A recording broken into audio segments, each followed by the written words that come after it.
Hello guys, what's up? It's me again, si Mima Alicia nyo at nagbabalik ulit para sa ating panibagong video. So ito na nga po guys, makinig kayo. Alam nyo naman ata, di ba, na kagabi, hinadukin ang hakbang ng mga diputa. Hinadukin po guys, yung hakbang ng mga may isog. Kasi alam nyo naman yung gagawin nila doon, di ba? Manggugulo na naman sila napakatahimik ng ng Dumaguete, tapos guguluhin ng mga hinayufak na to.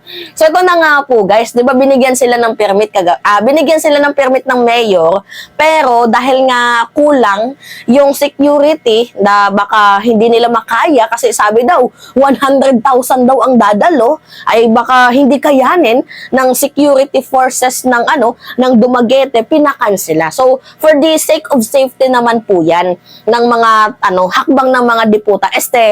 For the safety po din yan ng mga mapanirang tao, 'di ba? Kahit naninira ka, gusto ni mayor, safe na safe ka. 'Di ba? So, ayun na nga po, guys, 'di ba, kanselado.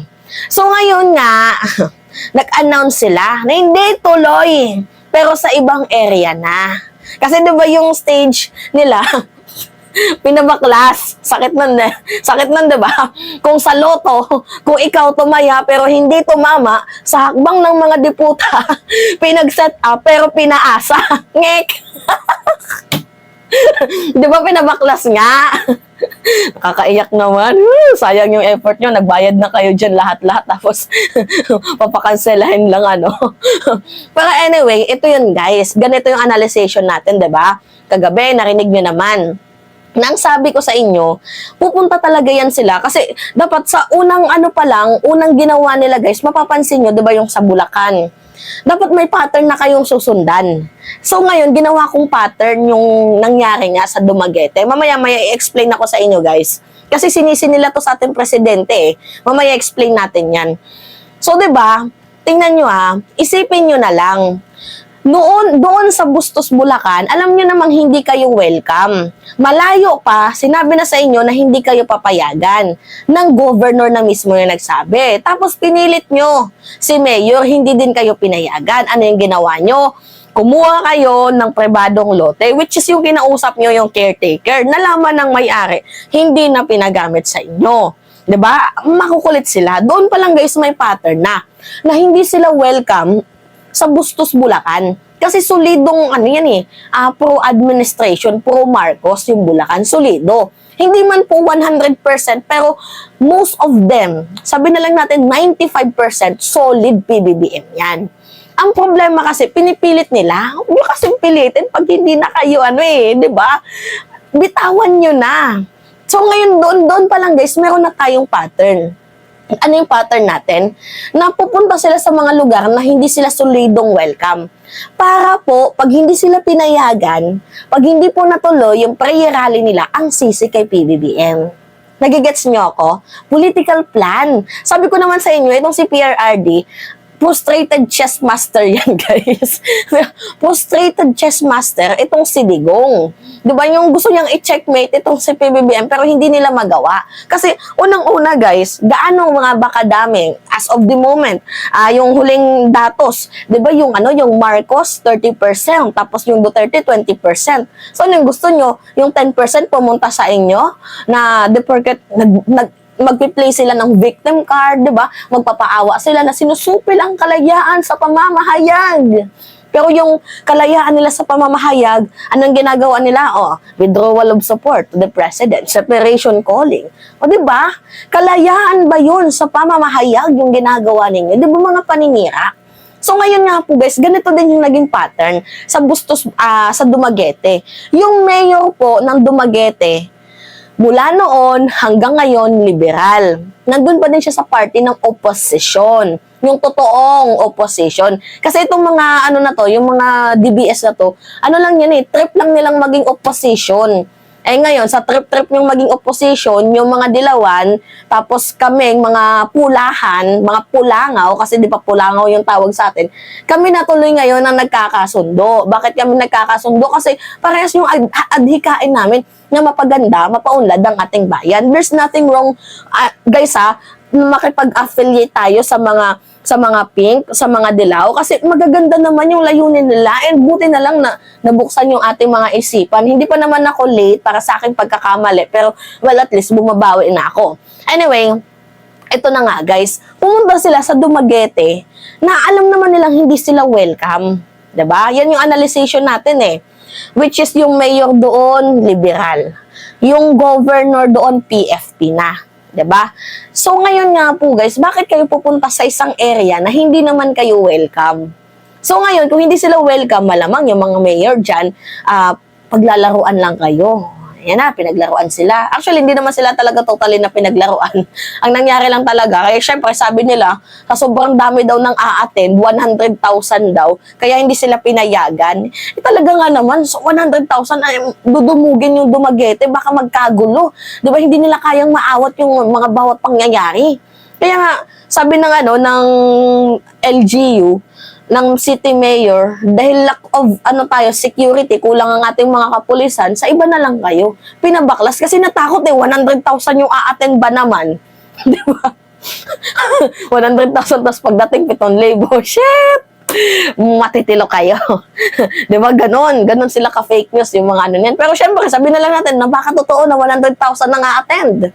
Di ba? Hindi makakaya ng forces ng mga pulis yung hakbang ng mga diputa. So, instead pa na magkagulo, kasi syempre, alam nyo naman, napakatahimik ng bayan ng Dumaguete, ng Negros Oriental. Shit! Tapos ang nangyari, guys, di ba? Pumunta sila sa lugar na kung saan kakatahimik pa lang, guguluhin na nila. Which is yung lugar nga ni Tevis, di ba? Walang congressman yan doon na yun. Alam niyo kung bakit? Kasi, di ba, si Tevis nakulong. Di ba? So, katatapos pa lang ng gulo, guguluhin nyo na naman. Ayaw yun ng Dumaguete. Di ba? Pupunta kayo sa mga lugar na hindi kayo welcome, tapos ngayon na hindi kayo pinayagan. Ito na guys, yung plan nila. Pag hindi sila pinayagan, magpapa-victim card na sila.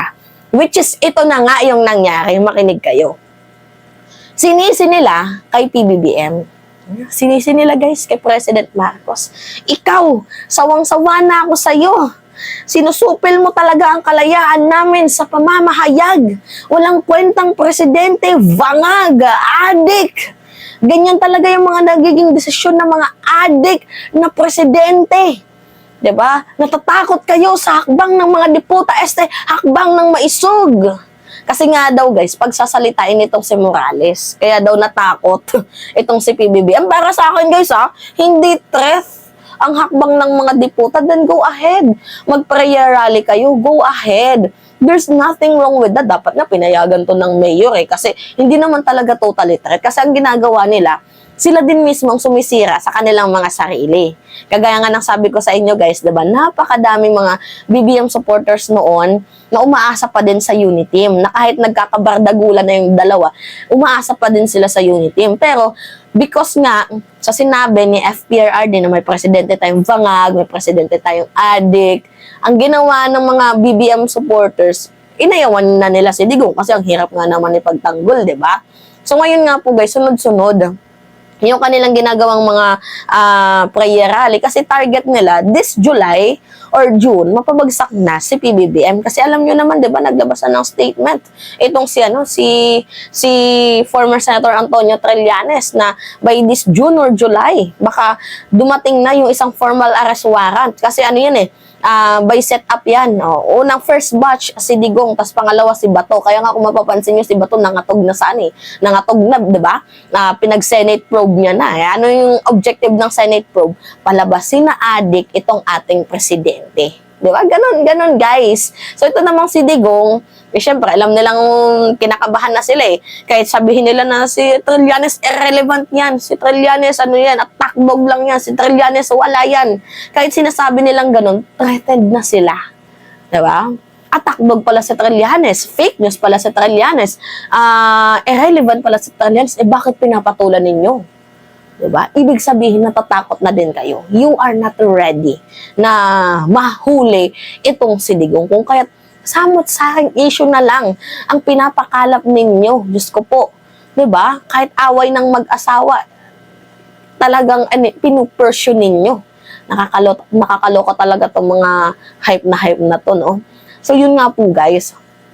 sure na sure tayo na sinisi nga nila kay PBBM yung pangyayari dyan sa sa nangyaring pagkansela ng mayor dyan sa Dumaguete. Pero yung totoo dyan guys, wala pong kinalaman ng ating presidente. Dahil unang-una, sabi nga kasi 100,000 nga daw po ang dadalo.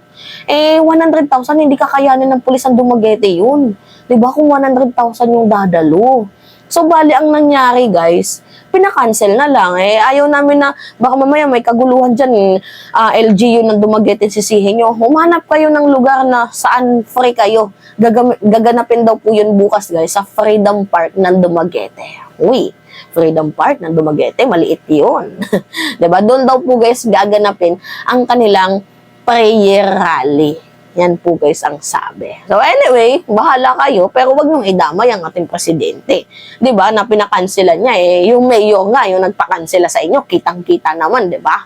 So, yun nga guys, yung ginagawa nila, pinipilit nila ang sarili nila sa mga lugar na hindi sila welcome para pag hindi sila pinayagan, ang sisi kay PBBM. Ganun guys ang analyzation natin. And alam ko na nagigets niyo ko. Kapag pinayagan naman sila, ipupursue nila yung may presidente tayong adik para mahikayat yung mga Dumagueteñan or kung ano pa mang lugar na pupuntahan nila na hindi sila welcome para marinig din ng personal kasi, di ba, syempre, paninira yan, di ba, na nakakaano naman, trending naman talaga basta paninira.